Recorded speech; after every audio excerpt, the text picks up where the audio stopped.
Brandon Hale pushed open the door of the apartment, the faint hum of Manhattan traffic seeping in behind him. It was nearly 2 a.m., the kind of hour only cheaters and liars walk in, pretending everything is normal. He straightened his suit jacket, brushing off the scent of Sienna's perfume light, expensive, impossible to hide. But he didn't worry. Lillian never questioned anything. She was too gentle, too tired, too trusting. The apartment was dark, not unusual. Still, something felt different. Too still. Too quiet. Even the refrigerator's usual whir seemed muted, like the whole place was holding its breath. "Lily?" he called softly. No answer. He walked into the kitchen, expecting leftover dinner or a note. Instead, he saw a small sheet of paper lying in the center of the counter. White paper, messy colors, the unmistakable scribbles of a 5-year-old. His son's handwriting. Bright crayon strokes, crooked letters, a wobbly heart. The message read, "Mommy has a new hero." At first, Brandon let out a short, dismissive laugh. Kids drew nonsense all the time. Maybe Noah meant a cartoon character or a firefighter they saw at school. But the longer he stared at the words, the more something sharp twisted in his chest. The drawing showed 3 figures. One small, that was Noah. One with long brown hair, Lillian. And the last one tall, broader, holding both their hands. Not him. He froze. A prickling heat crept up his neck as he whispered, "What the hell is this?" He looked around the silent apartment again. Lily's shoes weren't by the door. Her coat was missing. Noah's backpack too. For the first time in years, Brandon felt a flicker of fear, ugly, sour, unfamiliar. He snatched the paper off the counter, gripping it too tightly, crumpling the edges. His pulse spiked. He needed answers, needed control back. Because there was no way, no possible way Lillian had found someone new. Not her. Not the woman he thought would stay no matter what. He stormed down the hallway, ready to tear the apartment apart if he had to. And then he saw something that made his stomach drop. The bedroom closet was empty. Completely empty. Lillian Harper had always lived her life in the quiet spaces between school drop-offs, lesson plans, grocery lists, and the soft little moments only a mother notices. She moved gently, spoke softly, and loved deeply. People often mistook that softness for weakness. Brandon certainly did. For years, he counted on it. She wasn't born into privilege or connections. Raised in a small Midwest town by a single mother who worked double shifts at a diner, Lily learned early how to endure storms without making noise. Her dream had once been to become an interior designer, sketching cozy rooms under the dim light of her childhood lamp. But dreams were expensive, and life kept handing her bills. She met Brandon at a community college mixer when she was 23.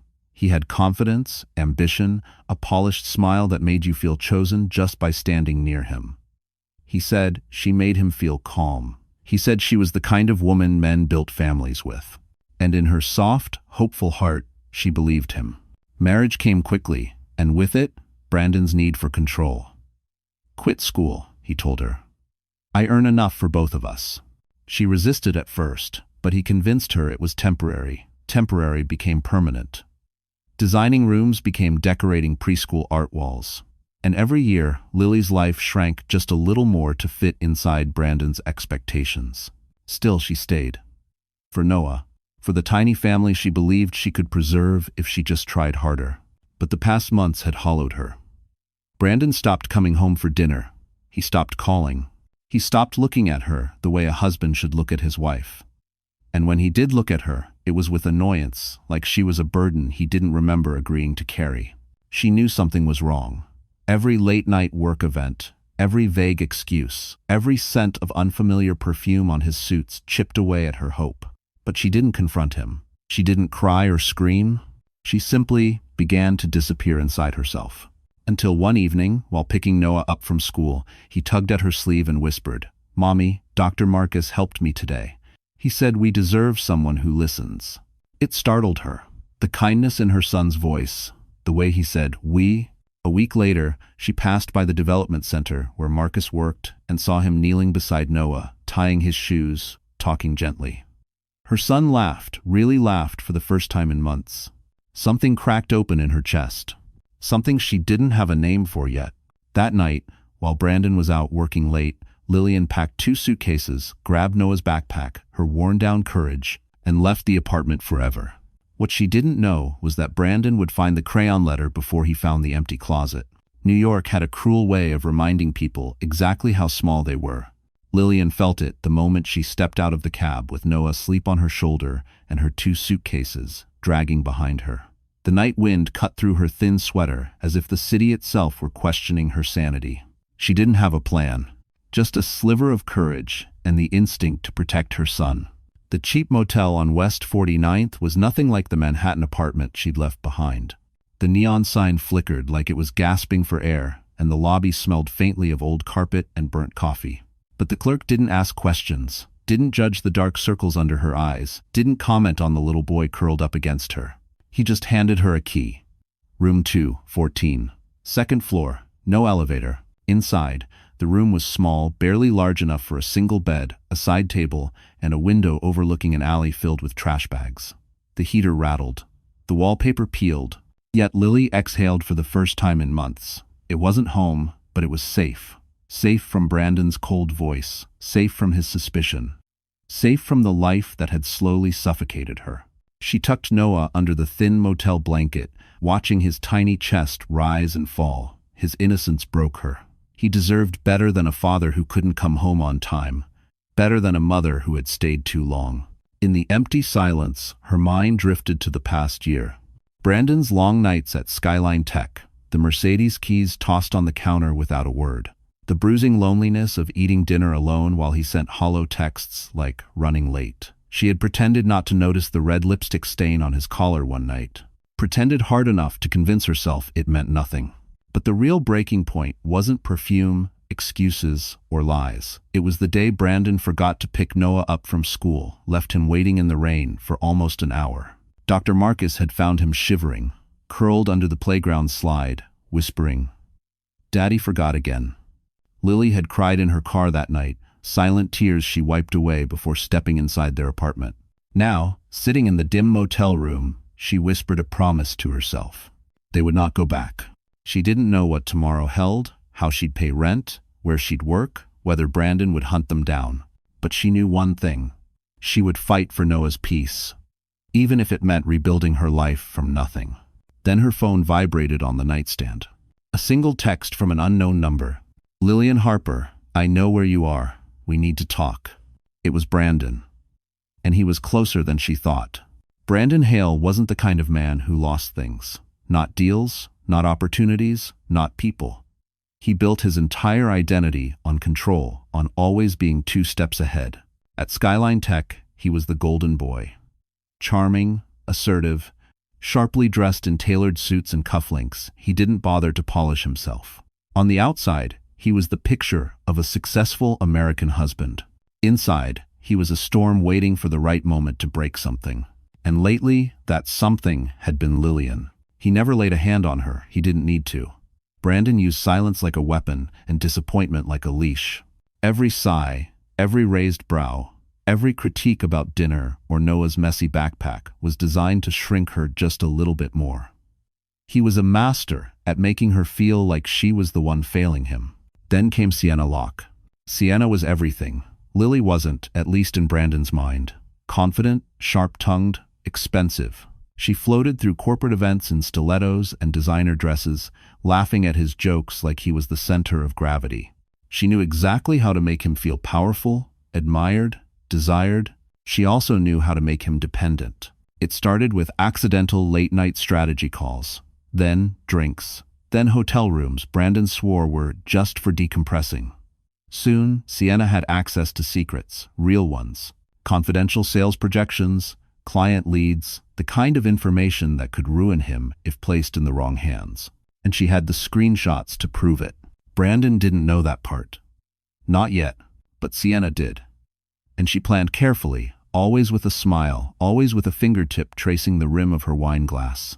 Tonight, while Brandon stormed through the empty apartment, staring at the crayon letter, Sienna lounged across her high-rise condo sofa, smirking at her phone. She had seen Lillian's sudden disappearance. The internet didn't forget easily, especially when a VP's wife unfollowed him on everything within the same hour. Sienna wasn't worried. In fact, she welcomed the chaos. Let her run, she whispered to herself. Because the truth was simple. Sienna never intended to be just the mistress. She wanted the ring, the money, the power. And she wouldn't let Lillian ruin the life she planned for herself, a life built on Brandon's ambition and her manipulation. Back at the motel, Lily's phone buzzed again. Brandon's message appeared, sharper this time. "Pick up, I'm coming." She shut the phone off with shaking hands, pulling Noah closer. But what she didn't know, what she couldn't know, was that Brandon wasn't the only one heading her way. Sienna had already left her condo, heels clicking, eyes blazing with a plan of her own. The next morning, Lillian tried to convince herself she could disappear quietly, blend into the city the way other women did when life broke them. She planned to take Noah to the public library, maybe find a job posting board, maybe call one of her old preschool colleagues, anything to stay unseen. But New York had other plans. As she walked Noah toward the library, a group of parents outside a nearby cafe lowered their voices the moment they spotted her. Some glanced at their phones, whispering behind their lattes and polished sunglasses. She didn't understand. She kept walking. Then she saw it. On the cafe's outdoor screen, one of those rotating news tickers flashed a headline.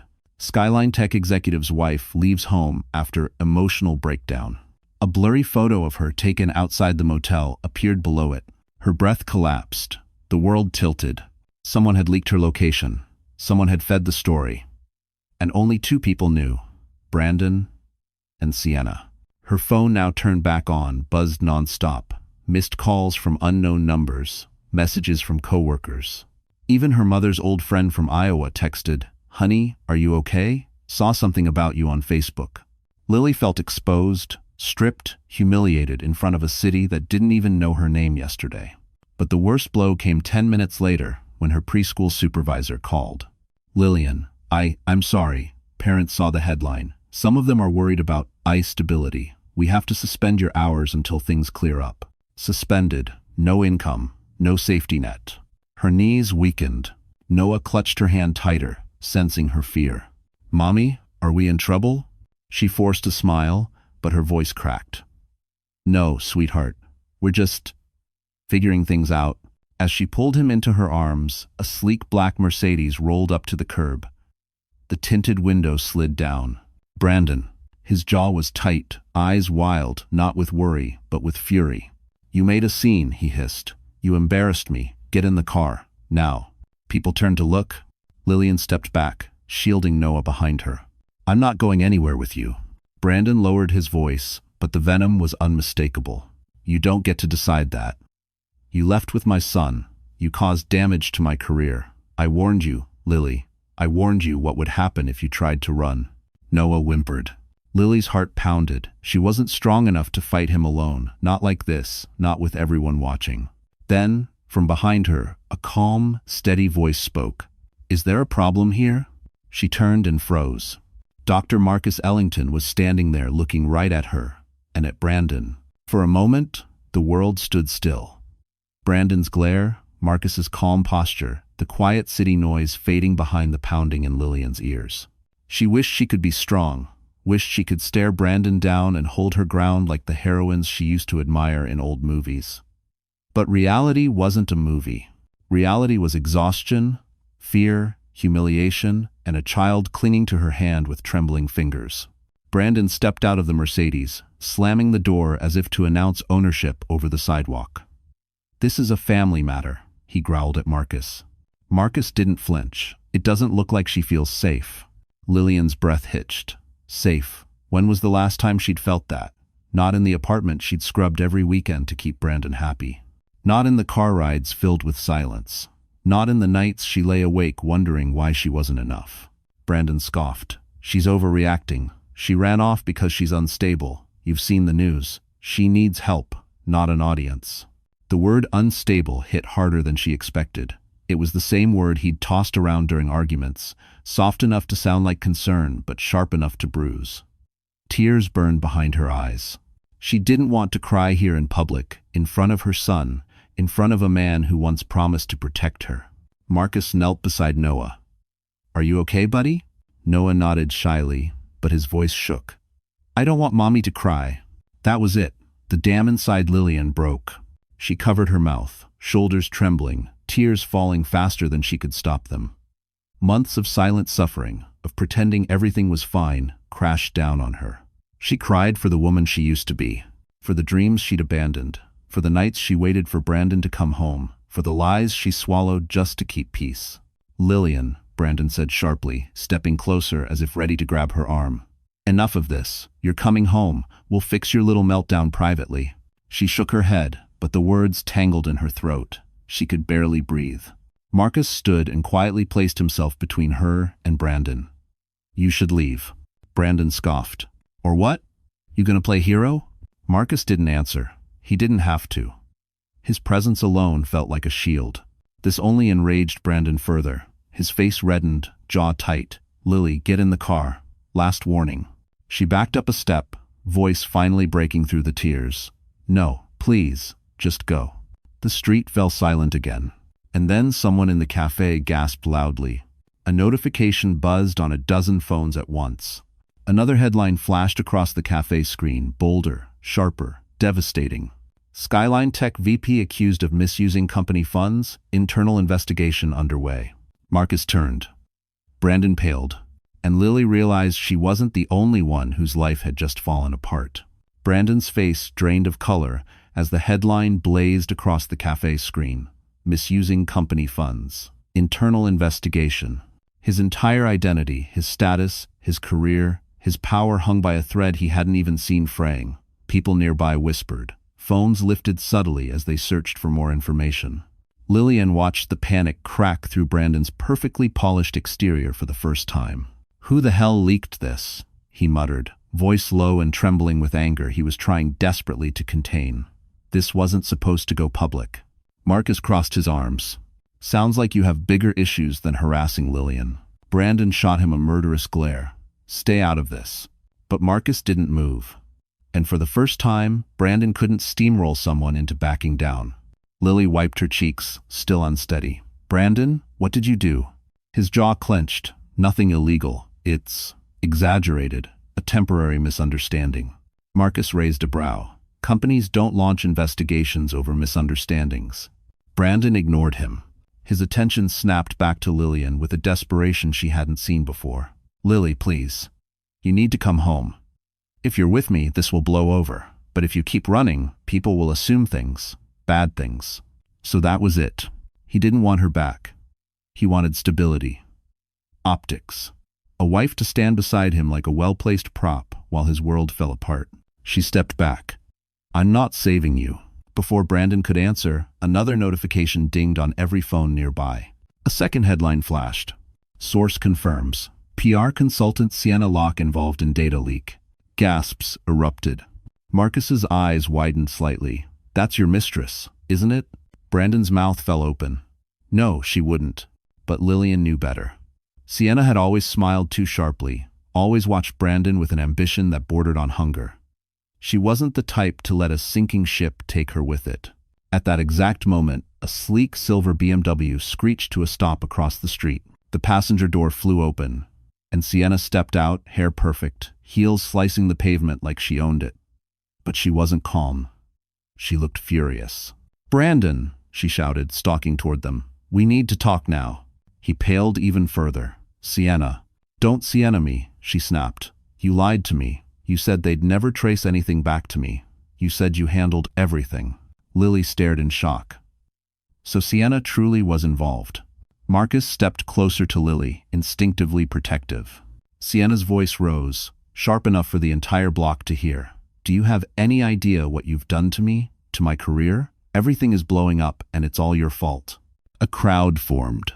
Brandon reached for her arm, voice low. "Keep your voice down." She yanked away. "I'm done hiding your messes. If I go down, you're coming with me." And then Sienna turned, eyes locking onto Lillian with a mix of jealousy and contempt. "You think you're winning because you ran away? Sweetheart, you have no idea what's coming." Because Sienna had one more secret even Brandon didn't know she was about to reveal. For the next 48 hours, everything spun out of control. The investigation into Brandon escalated. News updates hit every hour, each more damaging than the last.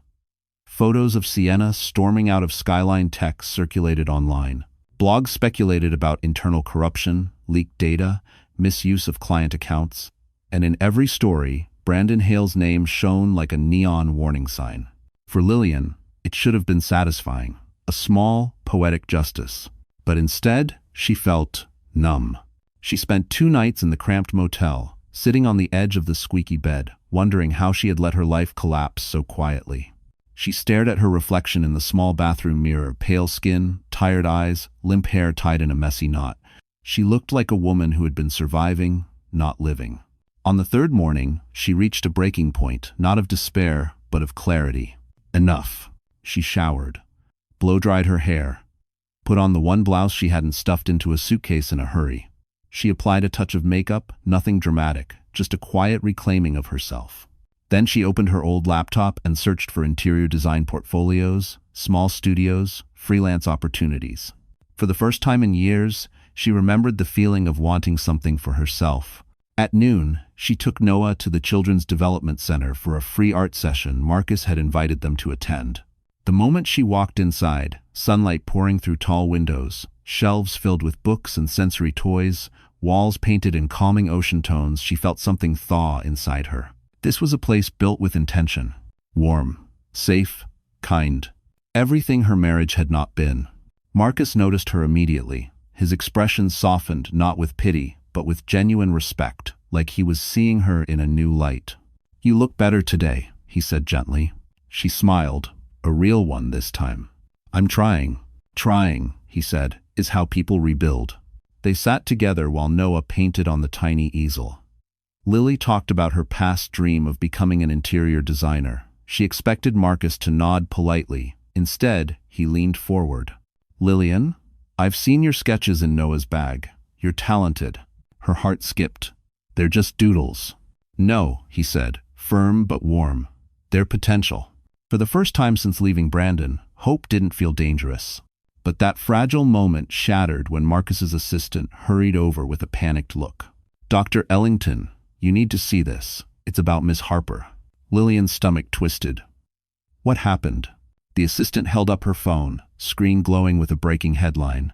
"Husband accuses missing wife of kidnapping their child. Police notified." Lily's blood ran cold. Marcus exhaled sharply.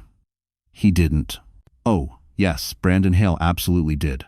And he wasn't done. Because he had just filed for emergency custody of Noah." The words emergency custody echoed in Lillian's mind like a violent echo she couldn't escape.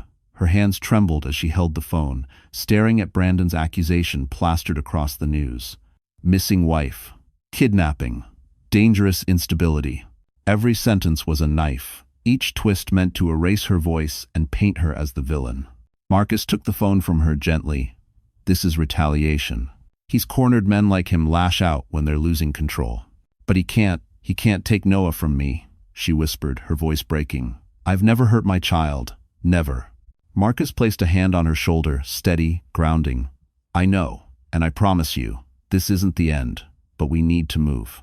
Within an hour, they were sitting inside Marcus's private office, a warm, wood-paneled space overlooking the Hudson.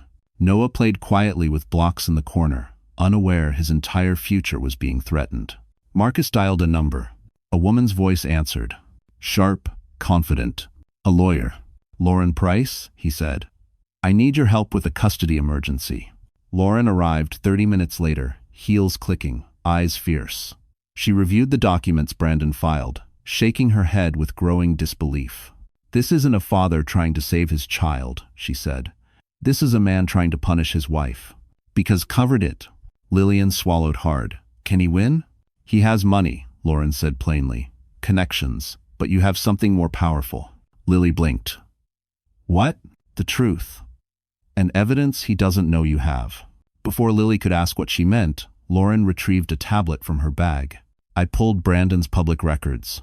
The internal investigation at Skyline Tech, it's worse than the news is reporting. They found discrepancies going back years. Improper bonuses. Misuse of accounts." She paused. "And suspicious transfers to a private PR contractor." Lily froze. "Sienna." Lauren nodded. "If his credibility falls, so does his case." It was the first flicker of hope Lily felt all day. Then the office door burst open. Everyone turned. Sienna Locke stormed inside, mascara smudged, hair wild, breathing hard as if she'd run blocks to get there.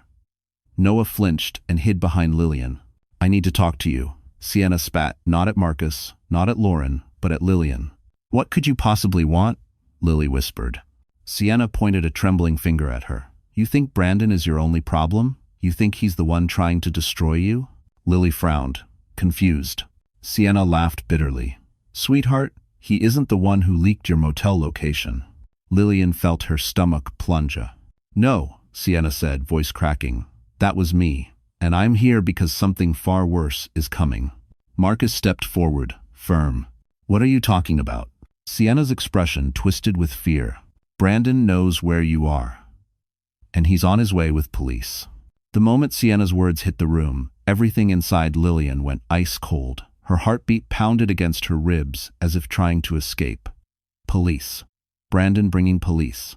The one fear she never thought she'd face, being painted as a criminal in front of her own child, was suddenly terrifyingly real. Marcus stood taller, voice calm but edged with urgency. "Everyone stay here. Lillian, breathe. We'll handle this." But Lily's breath was gone, stolen by panic. Her knees wobbled. The world blurred. I can't let them take Noah. I can't." Lauren stepped forward. "They can't just take him. Brandon would have to prove imminent danger, and he can't. You left peacefully. No violence, no threats." Sienna let out a bitter scoff. "You underestimate the man. He'll twist anything. He told the cops you're emotionally unstable because of some postpartum trauma. Which doesn't even make sense because your kid is 5, but they don't check facts when a rich man is shouting." Lily felt sick. Brandon had rehearsed this, prepared it. He truly believed she belonged under his control, no matter what it cost her. Marcus grabbed his keys.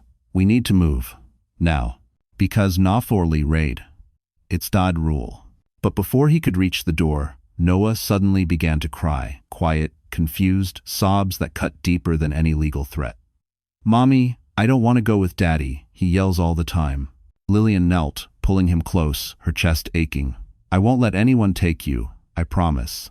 Her phone buzzed in her pocket, a message from an unknown number. "Police Itia, 7 minutes." He's screaming at them to hurry. Sienna looked away, ashamed. "That came from me. I set alerts on his location when we were together. Long story, don't ask." Lauren closed her briefcase sharply.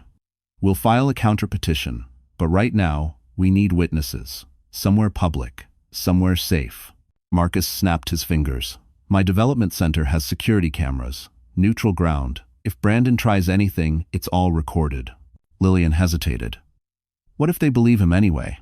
Lauren stared her straight in the eyes. "Lillian Harper, listen to me carefully. You are not the woman Brandon convinced you that you are. You are stable, you are protective, you are sober, you are present. And you have people who believe you." Her expression hardened. "But Brandon? He's unraveling on every news channel in the city." Sienna nodded grimly. "And he's about to unravel even harder." They rushed out of the office, Marcus carrying Noah, Lillian close behind, Lauren fielding calls, Sienna glancing nervously over her shoulder. As they stepped outside, sirens wailed 2 blocks away, too fast, too close. Marcus tightened his grip on Noah. "Keep walking, don't look back." But Lillian did, and she froze. Because the black and white police cruiser speeding toward them wasn't the real danger. Brandon was driving right behind it, windows down, fury blazing. And he wasn't alone. The police cruiser screeched to a halt in front of the group, tires biting into the pavement. Officers stepped out quickly, one hand near a holster, the other raised to signal everyone to stay back. But it wasn't the police who made Lillian's stomach drop. It was the black SUV that pulled up right behind them, horn blaring, door flying open before the vehicle had even fully stopped. Brandon jumped out, hair wild, suit wrinkled, eyes bloodshot from lack of sleep or pure rage. Lillian couldn't tell. But he wasn't alone. His older brother, Ethan Hale, an attorney with a reputation for bending the law until it nearly snapped, climbed out from the passenger side. Ethan pointed straight at Lillian. "Officers, that's her. She's been keeping the child from his father. Brandon has emergency custody documentation filed this morning." The officers nodded and started walking toward her. Not aggressively, but with that rigid caution that made innocent people feel guilty. Lillian's chest clenched. Her fingers tightened around Noah's hand.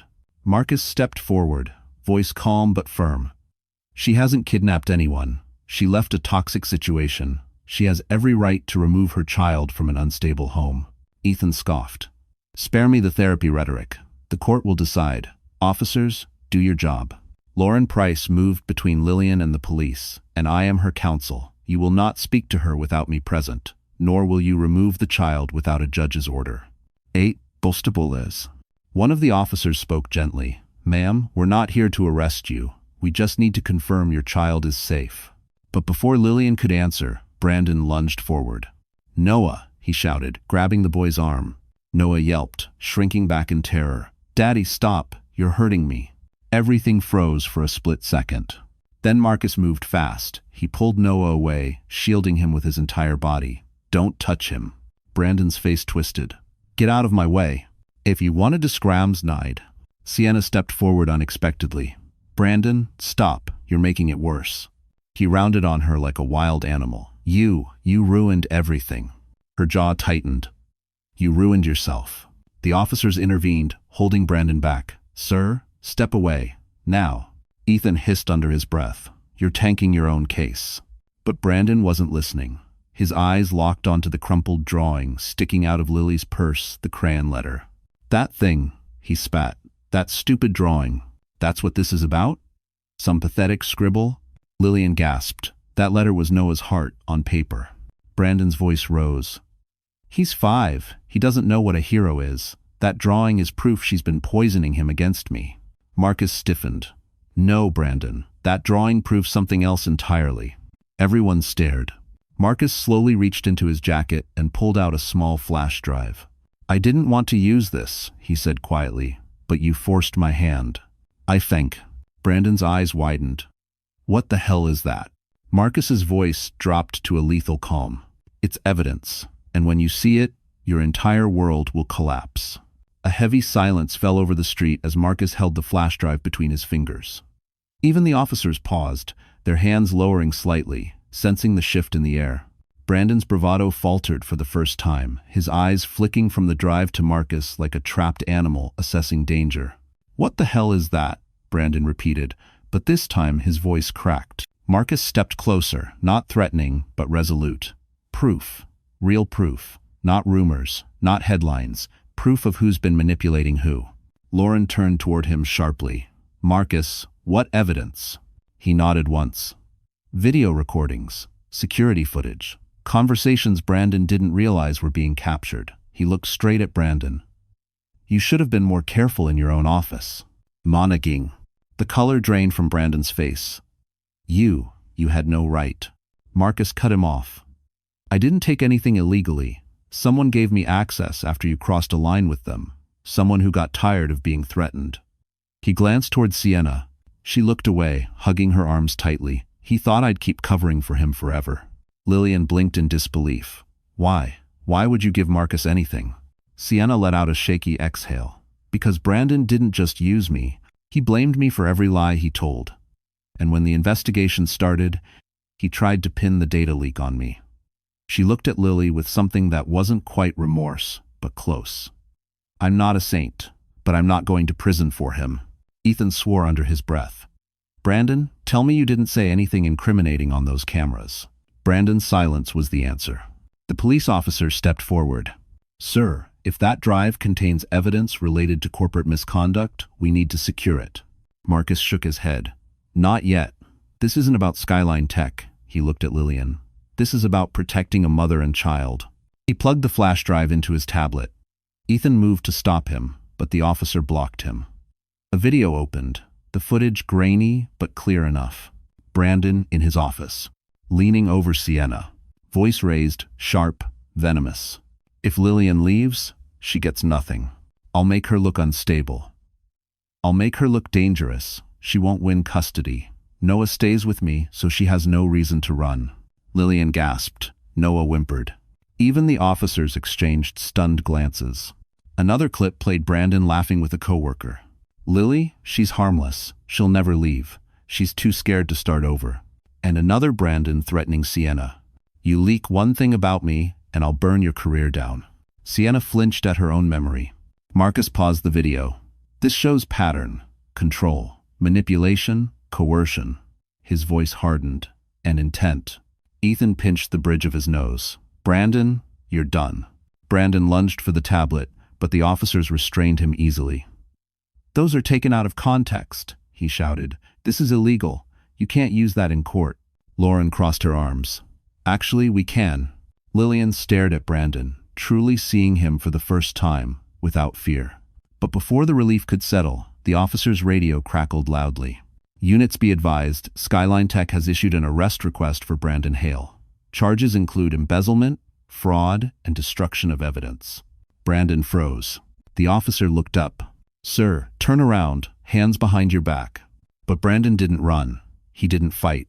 He smiled slow, chilling, and whispered, This isn't over, Lillian. The days following Brandon's arrest were a blur, heavy, surreal, strangely quiet. For the first time in years, Lillian woke up without the weight of someone watching her every move, judging every breath she took. The motel room was still cramped, the blankets still scratchy, the heater still clattering like an old train, but somehow everything felt lighter. Noah slept peacefully again. No nightmares, no sudden midnight cries for reassurance, just soft breathing and tiny hands curled under his cheek. Still, peace didn't solve everything. Their savings were nearly gone. Brandon had frozen their joint account before his arrest, and unfreezing it would take time. Job applications went unanswered. Lillian found herself counting change in her purse more often than she liked to admit. One morning, as she sipped a watered-down motel coffee, Marcus knocked gently on the door. Standing behind him was a woman carrying a small cardboard box. Lillian, Marcus said softly, this is Miss Alvarez. She's from the Safe Start Resource Program. I reached out to see what support we could get for you. Lillian stiffened. I didn't ask for charity. Miss Alvarez smiled kindly. It's not charity, it's transition support. Temporary. You don't owe us anything. Inside the box were essentials. Grocery vouchers, a prepaid phone card, bus passes, and pamphlets for housing options. Lillian's eyes burned, not with shame, but with a kind of exhausted gratitude she didn't know how to express. Thank you, she whispered. Marcus lingered after Miss Alvarez left. You're not alone, Lillian. You don't have to rebuild everything overnight. She nodded, but the truth was, she didn't know how to rebuild at all. Her life had always been a quiet shadow behind Brandon's spotlight. Without him, she barely recognized herself. Later that afternoon, Marcus drove them to a quiet community center where he offered her a temporary office nook to work on design sketches. He laid out crisp paper, colored pencils, and a laptop. I don't know if I can do this, she murmured. You can, he answered. You've been designing spaces emotionally your whole life. Now you get to design one for yourself. She stared at the blank page for a long moment. Then her hand moved tentative at first, then sure. Shapes formed, lines softened, colors blended. Hours passed without her noticing. For the first time in years, Lillian felt capable. That night, after she tucked Noah into bed, another knock came at the motel door. Not urgent, not threatening, just a polite tap. She opened it to find Sienna standing there, no glamour, no sharp armor, just a woman who looked worn down by her own decisions. We need to talk, Sienna said quietly. It's about Brandon. Lillian's breath caught. He's already in custody. What else is there? Sienna swallowed hard. He made a deal. And he's getting out sooner than you think. With Kamist. For a long moment, Lillian just stood there in the doorway, the cold hallway air drifting in behind Sienna, as if ushering in yet another storm. She felt her pulse throb in her wrists, her throat, her ribs. What do you mean? He's getting out? Sienna stepped inside slowly, glancing at the motel's peeling wallpaper with a guilt that looked almost genuine. Brandon made a deal with Skyline Tech. He's agreeing to turn over certain documents, ones only he had access to, in exchange for bail and reduced charges. Lillian's knees weakened, so he's free to come after me again. Sienna looked down, shoulders sagging. That's why I'm here. You need to know something before he gets to you. Marcus, who had insisted on staying nearby just in case, appeared in the doorway of the adjoining room, brow furrowed. What kind of something? Sienna clasped her hands, fingers shaking. Brandon wasn't just cheating. He wasn't just manipulating. He was planning something far worse. Something that involved both of you. Lillian felt the room tilt again. Both of us? Sienna nodded. He blamed Marcus for the internal investigation. He thought you were meeting him behind his back. He was convinced you were plotting to sabotage his career. Marcus's jaw tightened. That's absurd. Absurd or not, Sienna said, he believed it. And Brandon never just believes things, he acts. He told me. She hesitated, eyes glistening with a mix of regret and fear. He told me he wanted to paint Marcus as your affair partner. Said it would break your credibility, ruin his reputation, and win him custody of Noah. Lillian felt like she'd been punched. He would weaponize my child for revenge. Sienna nodded silently. Marcus stepped closer to Lillian, voice low but steady. He won't get that chance. But Sienna wasn't finished. There's more. The deal he made with Skyline Tech? It included a condition that could affect both of you. Lillian's breath caught. What condition? Sienna swallowed hard. He agreed to provide private messages. All of them. That includes the ones about you, the ones about Marcus, and the ones he forged. Marcus blinked. Forged? Sienna nodded, voice trembling. He created fake emails between you and Marcus. He planned to find them later as evidence of infidelity and instability. I know. Lillian's stomach churned. Why are you telling us this now? Tears finally slid down Sienna's cheeks. Because I've been many things: reckless, selfish, blind, but I'm not willing to ruin a child's life to save myself. Before Lillian could respond, a heavy knock rattled the motel door so loud Noah jolted awake with a cry. Marcus stiffened. Stay behind me. The knocking grew harsher. Urgent. Lauren's voice shouted from the hallway. Lillian, open up. It's me, hurry. Body 7. Lily rushed to the door and swung it open. Lauren stood there, breathless, holding papers in her hand. Her voice shook. Brandon's out, and he just filed a restraining order against you. Lillian stared at the papers in Lauren's trembling hands. The words blurred for a moment. Restraining order, instability, risk to the child. Her pulse hammered in her ears, drowning out everything except the growing terror inside her chest. He filed against me? She whispered, her voice barely audible.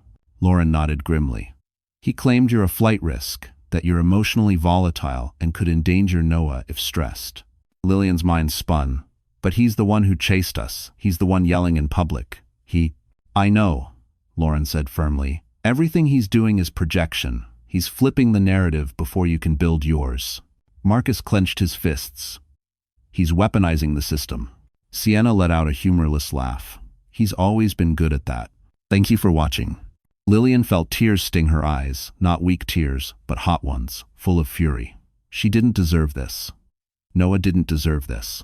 She had tried so hard to leave quietly, peacefully, without destroying anything.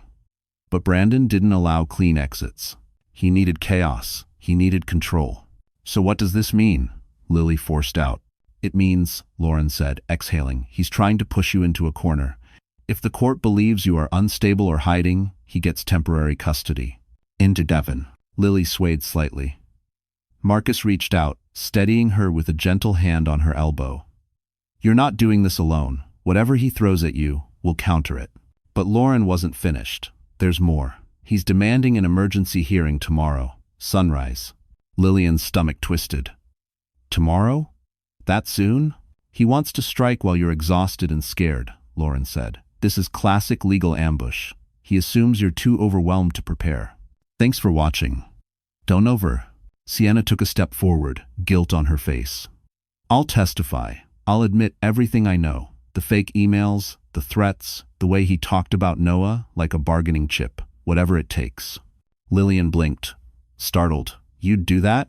I have to, Sienna said. I don't want to be the reason he wins. Marcus nodded. Then tomorrow, you won't just walk in as a frightened woman. You'll walk in with evidence, witnesses, and truth. But Lily's breath still shook. What if the judge believes him anyway? Lauren met her gaze steady, unwavering. Then we make them believe you. You have something Brandon never will. What? Credibility rooted in compassion, Lauren said. People like him don't understand it, but courts do. Before Lillian could respond, Noah tugged at her sleeve. Mommy, are they gonna take me away? Her heart cracked. No, sweetheart, I won't let that happen. A sudden banging echoed down the motel hallway, sharp and urgent. Everyone froze. Marcus whispered, "Who is that?" Another bang. Louder. Then a voice cold, official. "Lillian Harper? This is the NYPD. We have a court summons for you." Lily's breath caught, and then the officer added something that turned her blood to ice. And a request for immediate child transfer. The hallway outside the motel room felt colder than it should have, the fluorescent lights flickering harshly as two uniformed officers stood waiting. Lillian's heart hammered against her ribs, each beat sharp and panicked. Noah pressed his face into her hip, tiny fingers gripping her sweater with desperate strength. "I won't let you take my son," Lily said, her voice shaking but still fierce. One officer softened. "Ma'am, this isn't a removal. This is a summons. The court needs both of you present at the emergency custody hearing. Now, it's been scheduled for 6 a.m. Lillian exhaled shakily. Relief, small, fragile, washed over her. They weren't here to snatch Noah away in the middle of the night. But the fear lingered. Marcus stepped forward. "We'll accompany her." The officer nodded. "Only the parents are required. The others can wait outside." Sienna muttered under her breath. "He planned this. Sunrise hearings are designed to break you." Lauren placed a firm hand on Lily's shoulder. "We'll get through it. You look at me the whole time if you have to, okay?" Lillian nodded, though her legs trembled as they walked down the motel stairs. The cold morning air stung her cheeks. The city was barely awake, streetlights fading, traffic thin, the sky a dull gray that mirrored the uncertainty churning inside her. When they arrived at the courthouse, Brandon was already there. He stood near the entrance in a pristine suit, hair combed, face smooth, calm. Too calm. Ethan stood beside him, murmuring instructions. As if overnight, Brandon had shed the wild-eyed chaos and slipped back into the polished mask he always wore. He smiled when he saw Lillian. Not kindly, not warmly, triumphantly. Marcus instinctively moved between them. "Lily, don't look at him." But she already had. And the sick realization hit her like a blow. Brandon wasn't here to fight for Noah. He was here to destroy her. Inside the courtroom, everything felt too large, too bright, too unforgiving. The judge, a stern woman with silver hair and sharp eyes, looked over the file with a slow, methodical calm that made Lily's pulse race. "Miss Harper," the judge said, "you stand accused of removing the child without notice, exposing him to unstable environments, and obstructing paternal access." Lily's throat tightened. "Your Honor, that's not true." Brandon rose smoothly. "She abducted our son? She disappeared for days? My brother and I have been terrified she might harm herself, or Noah." Lillian's breath caught. "That's a lie." But Brandon continued, voice steady and dripping concern. "I've tried for years to support her emotional struggles." Her knees buckled. Emotional struggles? She had none except the ones he created. The judge raised a hand. "We will hear both sides." Lillian forced herself to lift her chin. "Your Honor, I left because I was unsafe." Brandon scoffed. "Unsafe? I provided everything for her. I'm the stable parent." The judge looked up sharply. "Do you have evidence of her instability?" Ethan handed over a folder. "Yes, Your Honor. Emails suggesting an inappropriate relationship. Erratic behavior reports." Lillian's heart dropped. "The forged emails?" The judge skimmed. Her expression darkened. Lauren stood abruptly. "Your Honor, those emails are falsified, and we can prove it." The judge raised a brow. "How?" Lauren nodded at Marcus. He stepped forward, holding the flash drive. "The same way we'll prove who the real danger is." He plugged it into the courtroom monitor. The first video clip loaded. Brandon's face blanched. The judge leaned forward. But before the audio played, Brandon stood, slamming his hand on the table. "I object that footage is..." The judge's gavel cracked sharply against the wooden bench. "Mr. Hale, sit down. Now." Of gourd. Brandon froze mid-outburst, his hand still pressed to the table, jaw clenched so tight a nerve twitched along his cheek. His eyes darted from the judge to Marcus, then to the screen like he was watching his own career slip through his fingers in real time. Lauren's voice cut clean through the tension. "Your Honor, may we proceed with the evidence?" The judge nodded. "Play it." Marcus pressed a key. The courtroom speakers crackled before Brandon's own voice filled the room, rough, angry, unfiltered. Lillian won't leave. She's too scared. And if she does, I'll make sure she gets nothing, not even the kid. Judges love a stable father with a six-figure income. She's weak. She'll lose. Lillian, sitting rigid beside her attorney, felt her stomach drop. Hearing his cruelty laid out so plainly, without manipulation, without charm, was a wound and a closure at the same time. Another clip played. Brandon again, this time speaking to Sienna. If she tries to run, I'll frame it as emotional instability. Fake a few emails. Nothing major. Women like her crack under pressure. Gasps rippled across the courtroom. The judge's face hardened. She leaned back slowly, studying Brandon with a chilling calm. Mr. Hale, do you deny this is your voice? Brandon's mouth opened, and nothing came out. Ethan looked like he wanted to melt into the floor. Sienna stood as well, surprising everyone. Your Honor, everything in those videos is real. I'll testify under oath. He planned all of it, weaponizing custody, manipulating evidence, threatening anyone who got in his way. The judge turned to Lillian. Miss Harper, why didn't you bring this forward sooner? Lillian swallowed, voice trembling. Because I was afraid. He made me believe no one would ever believe me over him. A flicker of sympathy crossed the judge's eyes. Brandon snapped. This doesn't prove anything. She's using that child psychologist, her little boyfriend, to make me look bad. Marcus stiffened, but Lauren spoke first. Dr. Ellington has no romantic involvement with my client, and unlike you, he actually cares about Noah's well-being. Brandon laughed bitterly. Oh, please. He's been obsessed with Lillian since day one. The judge raised an eyebrow. Mr. Hale, unless you have evidence to support that accusation, I suggest you remain silent. 1 SS. Brandon's fists tightened. Enough, the judge said, her voice sharp as glass. This court will not tolerate manipulation or fabricated claims. She took a long breath, reviewing the visible stack of evidence videos, timestamps, falsified emails, witness testimony. Then she looked at Lillian, then at Noah, who was sitting quietly with a court aide, clutching a small stuffed dinosaur. The judge exhaled.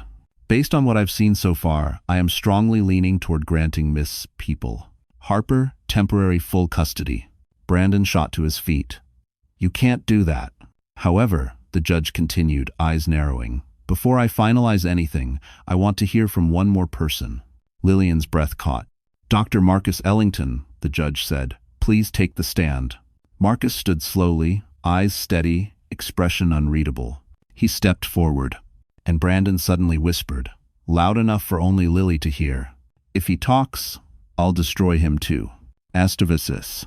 Marcus walked toward the witness stand with the steady composure of a man who had spent years listening, observing, and understanding pain. But this was different. This was him stepping directly into the line of fire, Brandon's fire. As he raised his right hand to be sworn in, Lillian felt her chest tighten, fearing that Brandon's whispered threat wasn't empty. The judge folded her hands. Dr. Ellington, please state your relationship to Miss Harper. Marcus nodded calmly. I am Noah Harper's child psychologist. Brandon barked a laugh. Oh, come on, he's obsessed with her. The judge slammed her gavel once. You will remain silent unless addressed. Marcus continued, voice steady. I've worked with Noah for several months. His teacher referred him after noticing anxiety, difficulty sleeping, and sudden behavioral changes. The courtroom leaned in. During sessions, Marcus said carefully, Noah described frequent tension at home, yelling, fear of disappointing his father. He often said things like, Daddy is mad again, or Daddy says Mommy forgets things. Lillian shut her eyes. The truth hurt even when it was finally out. Marcus continued, no child should speak in rehearsed phrases about a parent. That is emotional conditioning. Ethan shot up. Objection. Speculation.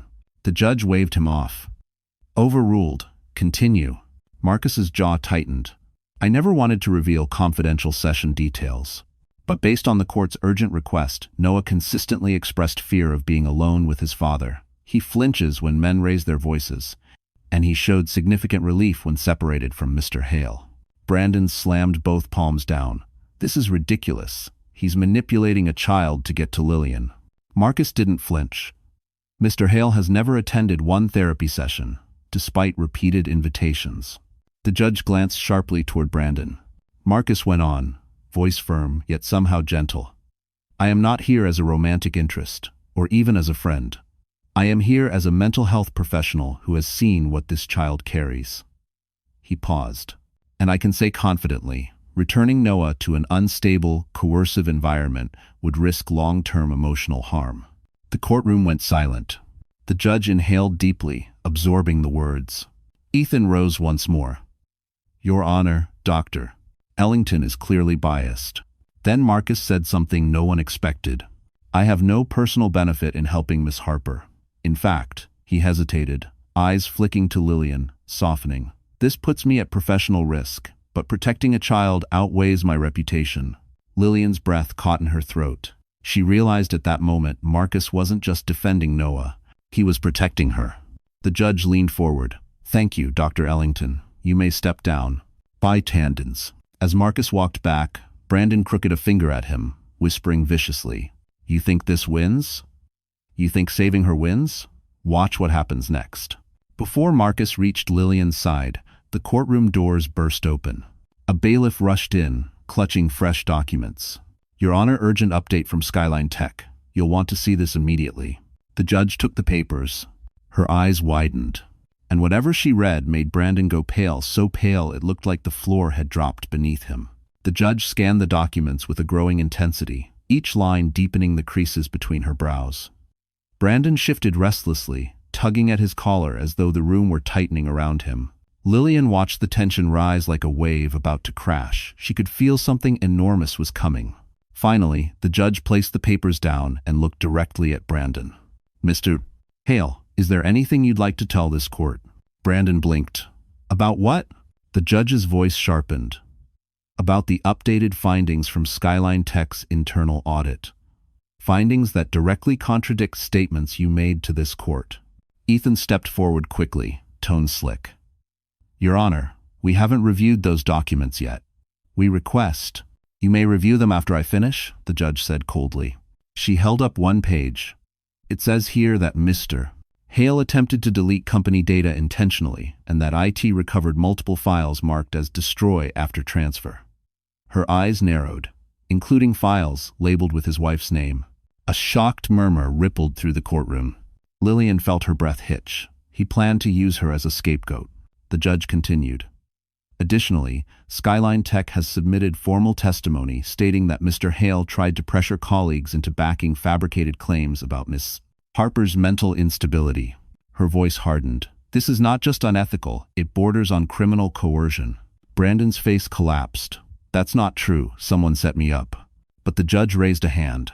Mr. Hale, your pattern of manipulation is documented in video, audio, and now corporate evidence. You have shown a deliberate attempt to weaponize both the legal system and your child against your wife. Ethan sank into his seat, realizing the case was slipping beyond saving. The judge turned toward Lillian, really turned toward her with a gentleness that brought tears to Lily's eyes. Miss Harper, based on the overwhelming evidence, I am granting you temporary, full custody, effective immediately. Lillian gasped. Noah, sitting beside the court aide, brightened instantly. Mommy? She nodded, tears falling. Yes, sweetheart, I'm right here. But the judge wasn't finished. As for Mr. Hale, she said, voice echoing with finality, you are barred from contacting Miss Harper or the child until further evaluation. Violations will result in immediate arrest. Brandon's mouth opened in horror. You can't. I already have, the judge said. Marcus exhaled slowly, shoulders easing for the first time in days. Sienna closed her eyes, relief washing over her conflicted face. But just as the gavel struck, the bailiff approached the judge again. Your Honor, there's more. Skyline Tech wants to move forward with criminal charges faster than expected. Brandon stiffened. The judge looked at him one last time. Mr. Hale, you will remain for processing.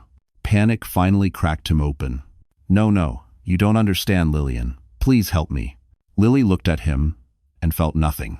She stood, lifting Noah into her arms.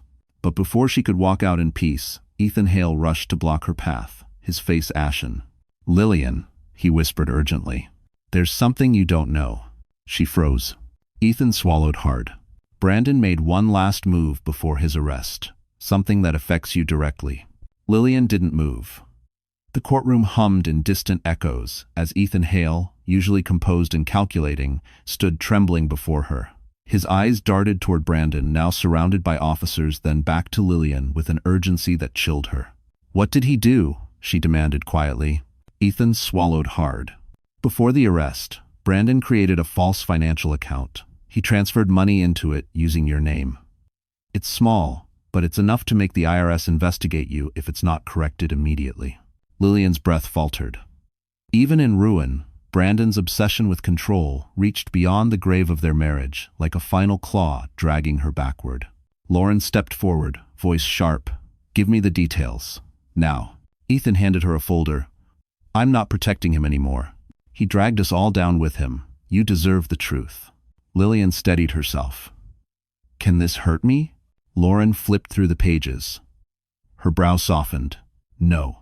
Because he was sloppy. He left timestamps, IP addresses, and employee access logs that prove he did everything under your identity." She looked up with a reassuring smile. "We'll clear it without a scratch."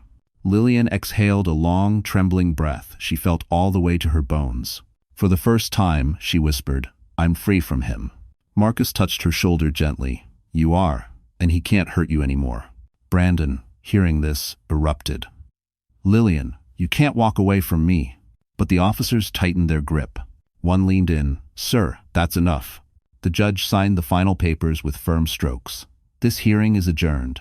Miss Harper, you and your son are free to go." Free. A word Lily hadn't tasted in years. She scooped Noah into her arms. He wrapped his tiny hands around her neck and whispered, "We get to go home now?" Tears warmed her eyes. "Yes, baby. A new home. A safe one." Outside the courthouse, the early morning sun finally rose, soft gold spilling across the concrete like a blessing. The chaos of the past weeks melted into something quieter, gentler. Sienna approached slowly. "Lillian, for what it's worth, I'm sorry. I let him turn me into someone I'm not." Her voice shook. "Thank you for not letting him win." If we come fresh, port." Lillian nodded. "Take care of yourself, Sienna." As Sienna walked away, Marcus stepped beside Lily. "I meant what I said. Protecting Noah was never just professional for me. I care, deeply, about both of you." Lillian felt her heart shift, soft, cautious, but real. "Marcus, I don't know what comes next." He smiled gently. "Then let's figure it out together. No promises, no pressure, just possibility." Weeks later, with Lauren's help, Lillian secured affordable housing. Marcus helped her set up a small home workspace where her design sketches blossomed into real projects. Clients praised her talent. Noah thrived, laughing more, sleeping peacefully, drawing pictures full of sunshine instead of fear. One evening, as they unpacked boxes in their new apartment, Noah handed Lily a fresh drawing. 3 figures holding hands, Mommy, Noah, and Marcus. "Mommy," he said shyly, "is he still our hero?" Lillian looked at Marcus across the room, warm light falling gently on him. "Yes," she whispered. "He is." And for the first time in a long time, she believed she deserved a happy ending. A real one. So that's how the story ends. And if you're still here with me right now, my friend, then something in this journey must have touched your heart in its own quiet way. Maybe it reminded you of your own strength. Maybe it reminded you of someone you love. Or maybe, just maybe, it whispered a truth you needed to hear. You deserve peace, even after the storm. You know, the ancient Stoics used to say, the obstacle is the way. And Lillian's story shows exactly that. The pain she walked through didn't break her, it shaped her. It taught her boundaries, self-respect, and the courage to choose freedom over fear. It reminded us that healing isn't loud or dramatic. Sometimes it begins with a single decision. I will no longer suffer in silence. Maybe tonight, take a quiet moment for yourself. Breathe. Let go of something heavy. And remember Marcus Aurelius's words. You have power over your mind, not outside events. Lillian found hers, and you can too. If this story moved you in any way, please like, share, and subscribe to the channel. Your support helps these stories reach people who might need them most. And hey, thank you for being here, truly.